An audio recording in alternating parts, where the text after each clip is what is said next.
Hello, everyone. Thank you so much for coming out today and to really raising your voices up loud and clear about, against this horrific crime and more generally against the horrific crimes against women that go on all the time.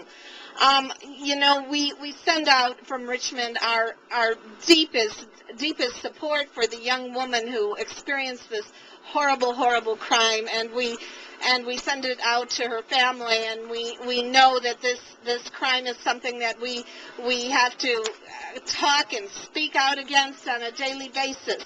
We also needed to be clear that this is not about Richmond. This is not about Richmond youth. This is about a much greater systemic problem, as you all know.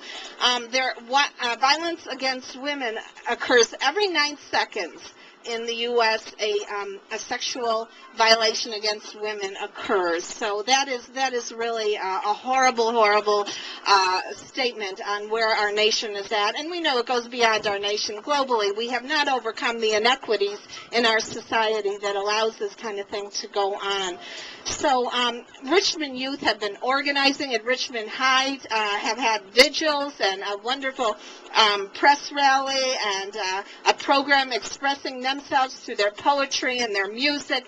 They're very clear that they want to make it known to the press, to the media, to everyone. That is not what Richmond is all about. Richmond youth are about good, positive things.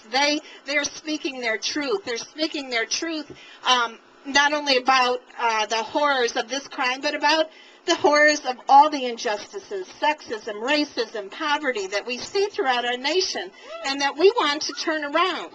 So we want, a lot of disparaging light has been cast on Richmond because of this. And so we want it, while we continue to raise this issue very loud and clear that it cannot happen again, we wanted to make it clear that Richmond is not Richmond. The Richmond that we all know and love, the 99.999% of Richmond, is about healthy relationships. It's about healthy and active living, and so I'm so glad to have you all coming here to really step up your voices against this crime and to share with us in Richmond this healing experience. And one thing, I've been putting out some messages, some newsletter and various articles and paper and the local newspapers about this. And, I've said that we as adults have a responsibility. We have a responsibility to encourage our young people to speak out against justices, to speak injustices, to speak truth to power. We need to encourage them to do this all the time. And when this occurs, they will not be as likely to stand passive in the face of an atrocious, acute situation.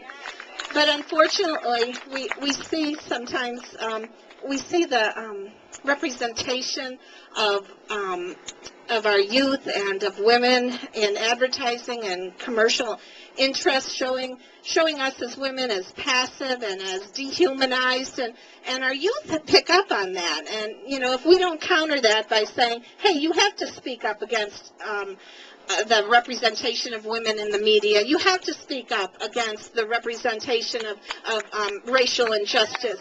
You have to speak up against the economic inequities, the growing poverty. We have to let them know and support them in that and make space for their leadership. So we're doing that in Richmond, and our youth are just, the brightest and empathetic as you'll find anywhere. And so I'm here to say, let's keep the pressure on this turning around these injustices, this sexism, this hostility against women, this violence against women, and let's raise up those young people and those of us as adults who are standing up to these injustices. And I thank you for all being here today.